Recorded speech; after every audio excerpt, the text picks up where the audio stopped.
support it.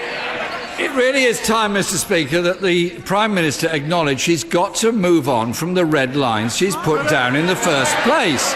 And she doesn't acknowledge that in answers to my questions or indeed anybody else's. Mr. Speaker, our responsibility is to bring people together. Whether they vote... Mr. Speaker, we are the Houses of Parliament, we are the House of Commons, we do represent the entire country, and the point I'm making is we should bring people together whether they voted leave or remain. And indeed, I look forward to meeting the Prime Minister to discuss a solution that could, in my view, unite the country. Changes to the backstop alone will not be sufficient. Businesses and trade unions are very clear that any solution must involve a customs union and the strongest possible deal with the single market to avoid the damage of no deal. The Prime Minister may have possibly temporarily united her party, but is she willing, Mr. Speaker, Order, Mr. Ellis. You were at one time a barrister of one rank or another in the courts.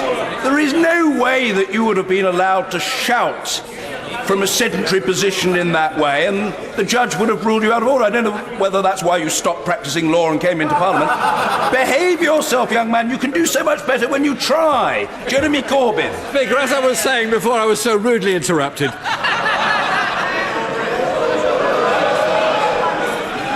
The Prime Minister may have succeeded in temporarily uniting her very divided party. But, Mr. Speaker, is she willing to make compromises necessary that are more important, and that is to unite the country on a going forward to secure jobs and living standards right across the UK? Prime Minister. Can I say to the right honourable gentleman, he's a fine one to talk about coming together when it was only last night that he agreed to actually meet me to talk about these issues. And he said he's time and time again he's told me to listen to the views of the House. He's just stood up and said the backstop is not the only issue in the withdrawal agreement. Last night the House voted by a majority to say that the issue that needed to be addressed was the backstop. So he needs to listen to the House and to recognise that. And his proposal last night, he put forward a proposal last night which referenced the customs union and the single market, and his proposal was rejected by this House. But I'll tell him what this government has been doing. Over the last week, we've been getting more teachers into schools. We've been ensuring we're giving more money to councils. We won a majority on Brexit. What did he manage? His Brexit plan was voted down. He opposed ending free movement, and he won't rule out a second referendum. He's no plan for Brexit, no good plan for our economy, and no plan for our country.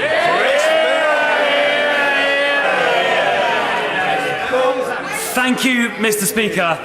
First-time buyer numbers, which collapsed under the last Labour government, are now at a 10-year high thanks to initiatives like Help to Buy and the first-time buyer stamp duty cut. But there are still many people in their 20s and 30s who want to buy their own home. Will the Prime Minister join me in asking local authorities to use their existing powers when they grant planning consents to make sure that as many properties as possible are designated as starter homes or discount market sales homes to help those people in their 20s and 30s realise the dream of home ownership? My honourable friend raises an important issue, not only in pointing out the very good news that we see that 10-year high in the number of first-time buyers, but also the opportunities that are available for local authorities to provide for this. And we obviously are clear that the planning system has a key role in delivering more affordable homes, and the National Planning Policy Framework revised last year, was central to this. It includes a wider definition of affordable housing, and local authorities are expected to consider the new definition, which includes what my honourable friend has referenced, starter homes and discounted market sales homes, to identify the types of affordable housing their communities need. And there's an expectation that major developments will make a minimum of 10% of homes available for affordable ownership, including starter homes and discounted market sales homes. So we've made good progress on first-time buyers. There's more for us to do, and this government is doing it. Ian Blackford. Thank you, Mr. Speaker. 2 weeks ago, the Prime Minister told this House to vote down this deal in the hope of going back to Brussels and negotiating an alternative deal. No such alternative deal exists. Yet last night, she told the House she will go back to Brussels and seek an alternative arrangement. So what is it? Has the Prime Minister inadvertently misled the House, or has this government's incompetence reached a whole new level? Prime Minister. A very simple fact that the right honourable gentleman appears to have omitted in what he's saying is that the deal was brought to the House, and the House of Commons rejected that deal. Therefore, we look to say what can be changed, what can we take back to Brussels, what can we fight for to ensure that the deal can get the support of this House. But I'd also like to take the opportunity. I was going to respond to the right honourable gentleman's point of order last night, but unfortunately, when I looked, he'd left, I think, to go and do a Sky News interview, because I have to say to him,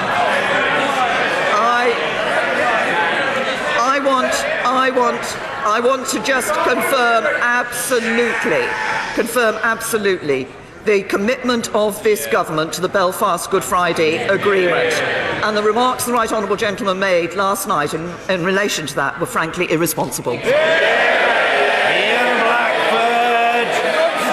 Mr. Speaker, the only thing that is irresponsible are the actions of this Prime Minister. Order. The right honourable gentleman has a right to be heard. The public would expect him to be heard, and he will be heard. And attempts to shout him down are not just rude, they are irresponsible, they are undemocratic, and they should certainly not have the sanction of anyone who sits on the Treasury bench. Stop it. It's low grade, it's useless, and it won't work. Ian Blackford.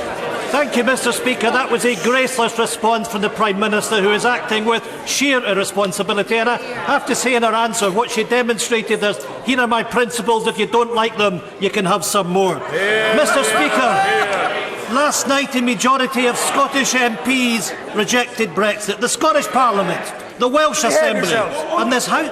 Order. Stop it. It's utterly irresponsible, chancing in the background. Let the right honourable gentleman ask his question and the Prime Minister answer it. That is what the public would expect. Ian Blackford. Thank you very much, Mr. Speaker. The Scottish Parliament, the Welsh Assembly, and this House of Commons has rejected the Prime Minister's deal. The UK government told Scotland in 2014 being part of the UK meant continued EU membership. The UK government told us we'd be part of a family of equal nations. Prime Minister, Scotland wants to stay in the EU. We are scunnered by this government ignoring Scotland. Prime Minister, do you accept that you've promised Scotland everything, you've delivered nothing? Prime Minister. Can I say to the right honourable gentleman, Scotland is part of the United Kingdom. It voted in 2014 to stay part of the United Kingdom. The United Kingdom will be leaving the European Union. But if the right honourable gentleman wants to talk about the impact of Scotland in the future, perhaps he should look at the latest figures that came out just this morning on exports. Over 60% of Scotland's exports go to the rest of the UK. That's more than Scotland's trade with the rest of the world, and over 3 times more than with the rest of the European Union. And yet he represents a party that wants to erect a border between Scotland and England. The biggest threat to the future of Scotland is sitting on those benches. Sir Geoffrey Clifton Brown. Mr. Speaker, there is a clear choice between remaining in the customs union or a fully functioning UK independent trade policy.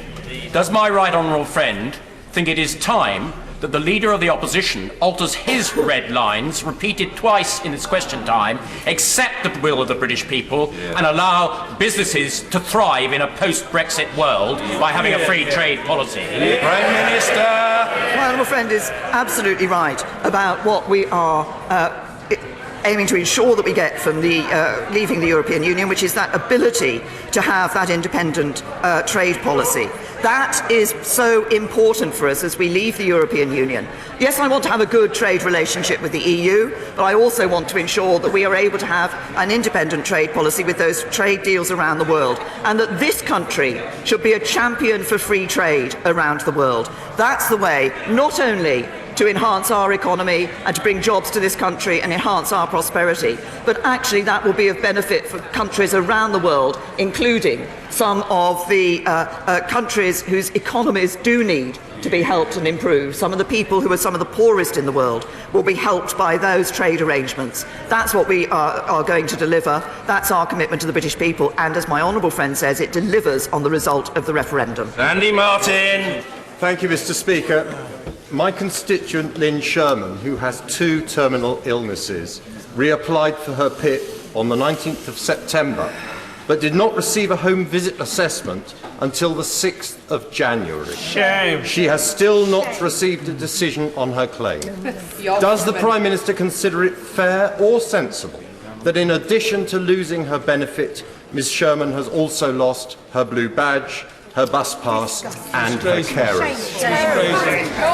Prime Minister! The honourable gentleman has raised a specific constituency case, and the honourable gentleman has raised a specific constituency case, and I will ask the relevant department to look into the details of that case. Andrew Percy! Thank you, Mr. Speaker. On the 12th of July last year, my constituents took their son Jack to Leeds Children's Hospital for their surgery for craniosynostosis. The surgery went well, but after that care he declined post-surgery. His parents raised concerns. He declined so much by the 16th of July, a nurse raised concerns regarding sepsis. Jack continued to be treated for gastroenteritis. On the next day, Jack died of overwhelming sepsis. This is now the subject, sadly, of a coroner's inquest. But what my constituents want is to ensure that this never happens again to another set of parents. Jack was just 3 days short of his 2nd birthday. The hospital has since then introduced an early warning system for paediatric sepsis, but that came too late for Jack. Can my right honourable friend, the Prime Minister, assure me that she will do everything in her powers to ensure that no other parent has to go through what my constituents have been through? Prime Minister! First of all, can I say to my honourable friend that I'm sure the whole House will join me in sending our deepest condolences to the family and friends of Jack. A terrible tragedy that has occurred and the loss of such a young life. Can I also say that we recognise, as indeed I'm sure our honourable friend, the member for Dudley South, will confirm, that sepsis is a devastating condition. And it is important that the NHS carries on developing its programme of work on recognising sepsis and improving outcomes. I know NHS England and NHS Improvement are working urgently with the Royal College of Paediatrics and Child Health to establish a single England-wide paediatrics early warning system to improve the recognition of sepsis and response of healthcare services to children and young people. Nothing that we can do, obviously, can bring Jack back or compensate for the devastating impact on his family. But I can reassure my honourable friend, and I hope he will be able to reassure his constituents, that we're going to continue to do all we can to improve the care for those with this devastating condition. Owen Smith. Thank you, Mr. Speaker. The Prime Minister will know that there is a rising tide of racism in our country. Since she came to office, race-hate crime has increased by 100% to 72,000 separate attacks last year. What is happening to our country on her watch? Prime Minister. Can I say to the Can I say to the honourable gentleman that when I was Home Secretary, I took measures to ensure that we improved the recording of hate crime because actually, no, we didn't have a full picture of what was happening. My right honourable friend, the Home Secretary, has recently reviewed and revised our hate crime strategy. But the point underlying what the honourable gentleman has said, which is that none of us should accept hate crime. We should all be very clear from this House that there is no place for hate crime in our society, and wherever we see racism, in whatever form, we should all take action to eradicate it. Vicky Ford. Thank you, Mr. Speaker. In her discussions with EU leaders, will the Prime Minister be making it crystal clear that this government stands firmly behind all of its commitments under the Belfast Good Friday Agreement? Minister. Very happy to give my honourable friend that absolute assurance and commitment. We stand fully behind our commitments under the Belfast and Good Friday Agreement, and that everything we do will be in the light of those commitments. Tracy Brabin. Thank you, Mr. Speaker. Batley and Spen is a community made up of small towns and villages, and buses are a valued and essential service. So I'm sure the Prime Minister will sympathise with my constituents' anger at the recent cuts to services by Arriva announced this week. So much so that commutes are thrown into chaos, people can't get to the shops, and one head teacher told me that they were concerned how their pupils would actually get to school. Doesn't the Prime Minister agree with me that people are more important than profit? And isn't it time to invest in bus services after years of cuts and bring them under public control? Minister. Can I say to the honourable lady, we recognise the importance that buses play in local communities, and that's why we spend £250 million every year to keep fares down and maintain an extensive network, and that benefits people up and down the country. And we particularly put money into supporting free bus travel for older and disabled people, because we recognise how particularly important buses are to vulnerable people. Now, we're looking at what we can do further to improve access for people with disabilities, but we have been putting money in to ensure that there remains an extensive bus network which is a benefit to local communities. David Duquette. Thank you very much, Mr. Speaker. Last night this House voted, a majority of this House voted in favour of a deal to deliver on the democratic will of the people of the United Kingdom and to leave the EU. Will my right honourable friend continue to stand firm in the next phase of negotiations against the fishing nations of the EU and their vain attempts to maintain guaranteed common access to our waters? Can I say to my honourable friend, I can give him absolute commitment that I will do that. Leaving the common fisheries policy, becoming an independent coastal state is so important to this country to enable us to enhance and give opportunities to fishing communities around the United Kingdom. I recognise it's particularly important in Scotland, but there are fishing communities around the whole of the UK who will benefit from us becoming an independent coastal state, and I'm very clear. Our position is there. We have that agreement, and it's not up for renegotiation. Ian Paisley. Thank you, Mr. Speaker. The Prime Minister will be aware of the report by Sir John Gillan into the laws and procedures around serious sexual offences in Northern Ireland. A very serious preliminary report which already reveals that there's a declining conviction rate in Northern Ireland, that we have the longest delays for getting cases to trial, and those that want to go to trial, there's a 40% dropout. These are serious issues, and I'm wondering what the Prime Minister is going to be able to do to ensure that any law changes that Sir John Gillan recommends will be able to be implemented in Northern Ireland. Can I say to the honourable gentleman that obviously this is a very serious issue, and it's something I understand the judiciary in Northern Ireland and the devolved justice authorities are keeping under close and active consideration. Of course, as the honourable gentleman knows, policing and justice is a devolved matter in Northern Ireland, as is the length of custodial sentences. Now, the Secretary of State for Northern Ireland, in recently passing the Executive Formation and Exercise of Functions Bill, enables departments to continue to take decisions in the public interest to ensure the continued operation of public services, but that is not and cannot be a replacement for a devolved government. And I think the example the honourable gentleman has given is yet another reason why it's important for us all to work to get the devolved administration back up and running. Thank you, Mr. Speaker. The Prime Minister will appreciate that the government is spending over 50% more per head in real terms in education than in the year 2000.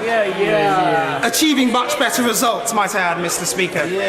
However, there are still some challenges with resources and funding in many areas across Hitchin and Harpenden, especially in small rural schools. Would the Prime Minister commit to special consideration for education in the upcoming spending review? Because I believe that this would command widespread support across the House. Prime Minister. To my honourable friend, I think the Chancellor was listening to the remarks and the comments that my honourable friend made in his question in relation to funding. It is absolutely right, as my honourable friend says, that we have been putting more money into schools, and it's also right that we see more children, 1.9 million more children now, in good or outstanding schools than in 2010. We will, of course, be looking carefully across all elements of public expenditure when we come to the spending review. But as I said to my honourable friend, I'm sure the Chancellor has heard the lobbying that my honourable friend has indulged in his question in relation to this matter, particularly for small rural schools. Stephen Morgan. Thank you, Mr. Speaker. Unlike this government, John Lewis has never knowingly undersold Portsmouth. But last week, partners announced they're closing Knighton Lee, a much-loved store in the heart of my community since 1865. And that's just one example. Retailer after retailer, store after store, job after job. When will the government finally bring our high streets back from the brink? Minister. Well, obviously, I recognise this is a concerning time for the employees at Knighton Lee in Southsea. Obviously, it's a commercial decision for the company to take. We will be ensuring that the Department for Work and Pensions and Job Centre Plus will work with the company to understand the level of employee support required. But I have to say to the honourable gentleman that if he is worried about jobs in his constituency, the policies that would cause most damage to jobs in his constituency are the policies of the Labour Party and his Labour front bench. Douglas Ross. Mr. Speaker, last week SNP-led Moray Council announced a number of devastating cuts to local services, many of which will impact young people, from closing libraries and swimming pools to ending the Active Schools programme and increasing the fees on music tuition. These young people are affected, while the highest paid senior managers in the council are not. So will my right honourable friend agree with me that the SNP in Moray should focus on services rather than managers and call on the Scottish Government to deliver a fairer funding deal for Moray? Well, can I say to my honourable friend, of course, the UK Government has increased the block grant that is going to the Scottish Government next year. So decisions on cutting budgets are a matter of priority for the SNP rather than necessity. Extra money has been given to them. It's a question of where they want to put that money and what they put as a priority. And I think it's time that the SNP empowered local government in Scotland rather than hoarding power at Holyrood. Mr. Stephen Hepburn. Next week is World Cancer Day. Last week, I regret that St Clair's Hospice in Jarrow closed through funding difficulties. Would the Prime Minister use her officers to facilitate a meeting between me and the relevant Health Minister to see if we can secure and ensure health care for the terminally ill in the future in the Jarrow constituency? Prime Minister. I say to the honourable gentleman, I will ensure that the relevant minister meets with him and addresses this issue with him. Rachel McLean. Thank you very much, Mr. Speaker. With record numbers of women in the workplace now, more and more women will experience the symptoms of perimenopause or menopause while they're at work. And Mr. Speaker, often these symptoms are not well understood by the general population, and they include much more than just hot flushes and night sweats. So will the Prime Minister please join my campaign, which calls on employers to update their health and wellbeing policies so that women can get full information and proper support so they can continue contributing at work? Prime Minister. I say to thank my honourable friend for raising this issue, because obviously this is an issue that I think many members across this House will recognise and recognise as an important issue. And we recognise the difficulties that women going through the menopause face. We are encouraging employers to adopt menopause-friendly policies such as flexible working. We're giving women information about healthy lifestyles that may help to improve their experience of the menopause. And I would certainly, as my honourable friend is doing, encourage all employers to take reasonable steps, including those that my honourable friend has referenced, to support employees so that they can indeed be able to continue to carry out their jobs and contribute to our economy in the way that they have done so far. Jack Dramey. Prime Minister, we are 58 days away from a cliff. If we plunge over into a precipice of abyss, our country will be a poorer country in every sense of the word. Last night, this House voted that there can be no question of a no-deal Brexit. Will the Prime Minister honour the will of Parliament and rule out a no-deal Brexit? Because to proceed with a no-deal Brexit would not only impoverish our country, it would be contemptuous of Parliament. Prime Minister. The gentleman is right that Parliament last night voted to reject no deal. What Parliament also voted for last night was to say that it wanted to leave the European Union with a deal, and it identified what was necessary to change in the deal in order to enable that to happen and for the support of this House to be given to a deal. And that's where we should be focusing, because we can only ensure that we avoid no deal by having a deal, by agreeing a deal, and by this House supporting a deal and voting for a deal. Simon Clarke. May I commend my right honourable friend for her commitment yesterday to return to Brussels and reopen the text of the withdrawal agreement. That's the right thing to do, and people in Middlesbrough South and East Cleveland will welcome it because they want to leave with a good deal for our country. Can I commend the compromise proposed by my honourable friend, the member for North West Hampshire, which I think is excellent and has every chance of success in uniting this Parliament and this country behind a good exit. Prime Minister. Say to my honourable friend that obviously there was a very clear message from the House last night as to what needs to happen in terms of returning to Brussels, but also we're engaging positively with the proposals that, as he said, our honourable friend, the member for North West Hampshire, and others have put forward in relation to dealing with this issue of the backstop. Luke Pollard. Thank you, Mr. Speaker. Next week marks 5 years since the train line at Dawlish was washed away in storms. 5 years on, that train line remains fragile. We need money, not more press releases. Can the Prime Minister help unblock the £300 million upgrade that the DfT is sitting on and use the anniversary next week to help the South West, Plymouth and the rest of the far South West keep our train line open and stop it being fragile and precarious? Prime Minister. Obviously, passengers do expect better, and I understand that from the Department of Transport, the first phase of work to protect the seawall at Dawlish began in November with essential repairs to the breakwaters, and that's part of the £15 million wider investment to make the railway at Dawlish and Teignmouth more resilient to extreme weather. And can I just reassure the honourable gentleman that world-leading engineers have been carrying out those detailed ground investigation to develop that long-term solution for protecting the railway in a way that minimises disruption for passengers, and Network Rail will be reporting soon on how they will deliver these. But I'm absolutely clear delivering this improvement to the South West transport infrastructure is a national priority. It is essential for unlocking the region's economic prosperity and jobs, and that's why we're giving it the focus we are. Maggie through. Mr. Speaker, Cotmanade Junior School in my constituency has increased its proportion of pupils attaining the required level of Key Stage 2 standards from 35% to an amazing 67% over the last year.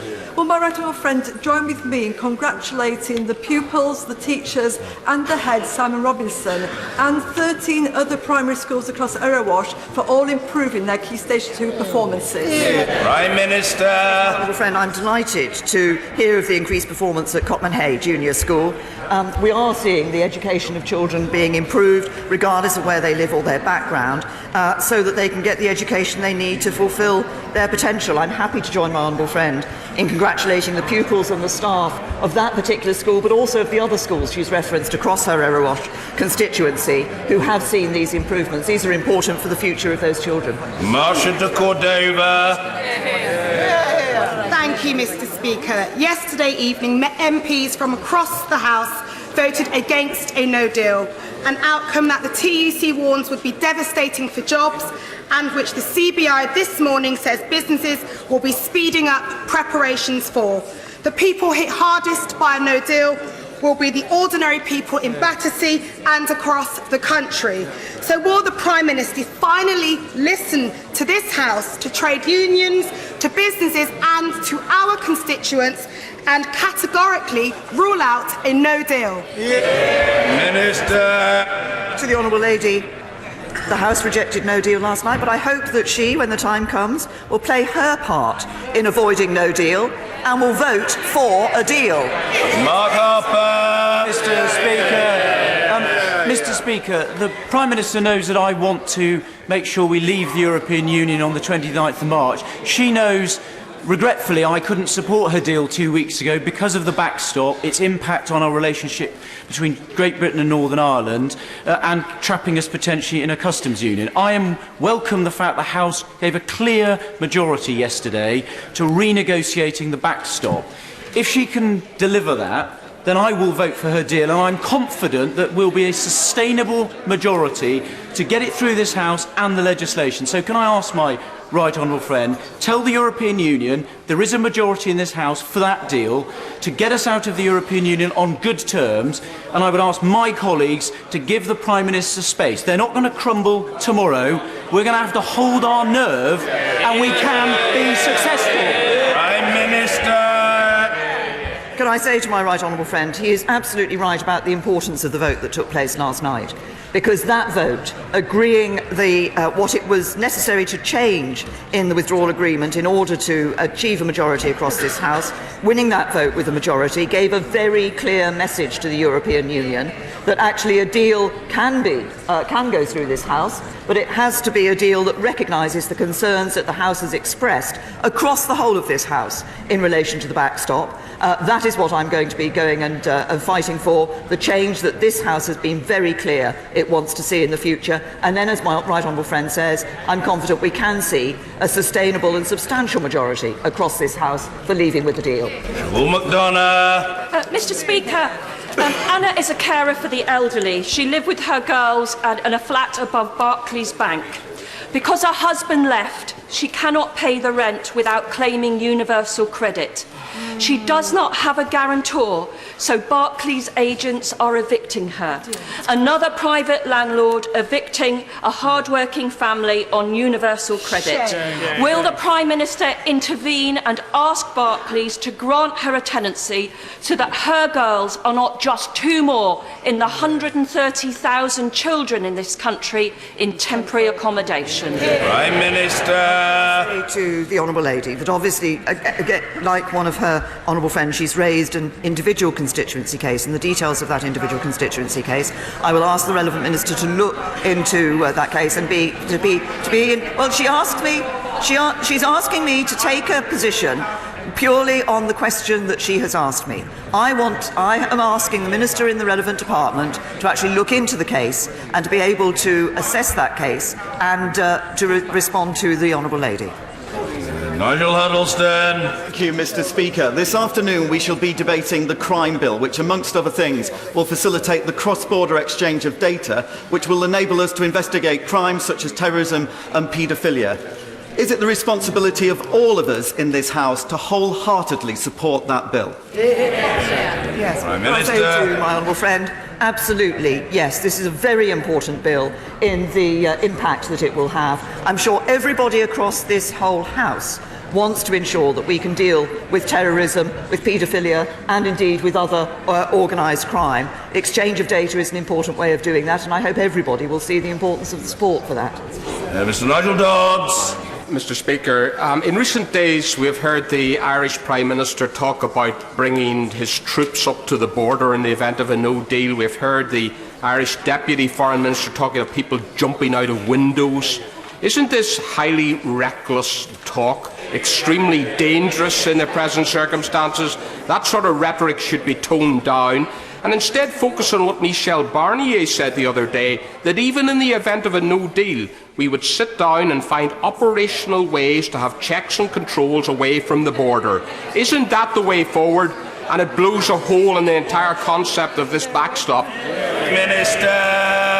Can I say to the right honourable gentleman, obviously it is important that I'll be speaking to the Taoiseach later today, and it is important for us to work with the Government of Ireland on the arrangements that will be in place in the future. We obviously have sent a clear message from this House about what needs to happen in relation to the backstop, but we retain our commitment to no hard border between Northern Ireland and Ireland, and look to working with the Government of Ireland and with the European Union to ensure that we can all maintain our commitments under the Belfast and Good Friday Agreement, and that commitment to no hard border on the island of Ireland.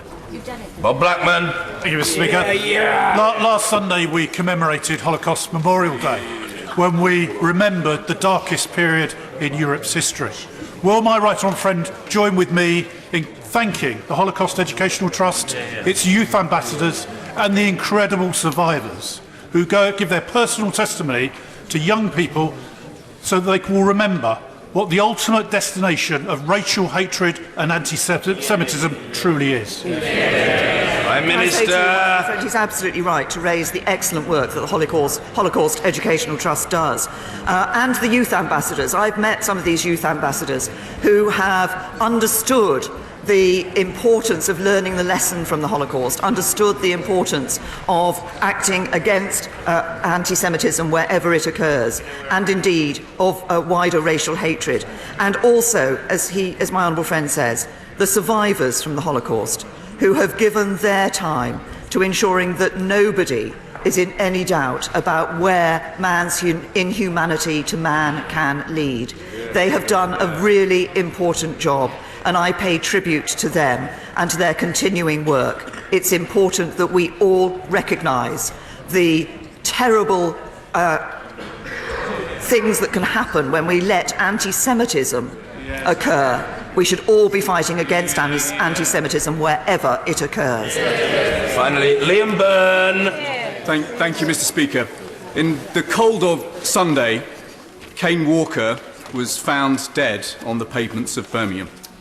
He was 31, and he became one of over 2,600 homeless people to have lost their lives in the last 5 years. When will the Prime Minister recognise the scale of homelessness today is a moral emergency, and we cannot wait until 2027 for this government to end homelessness for good, when we need action now? Prime Minister. First of all, say to the honourable gentleman, we all want to ensure that everybody in this country can have a safe and secure roof over their head, that nobody has to be on the streets sleeping rough. That's why we're putting money into this. We've taken a number of initiatives like Housing First, which are already showing benefits in helping people who otherwise would be homeless and could end up on the streets in having a home and dealing with the issues that ensure they're able to stay in that home. This is something that we recognise the importance of, and that's why we're putting money into it, that's why we're acting, that's why we are ensuring that action is being taken across the country to deal with this. Thank you. Order.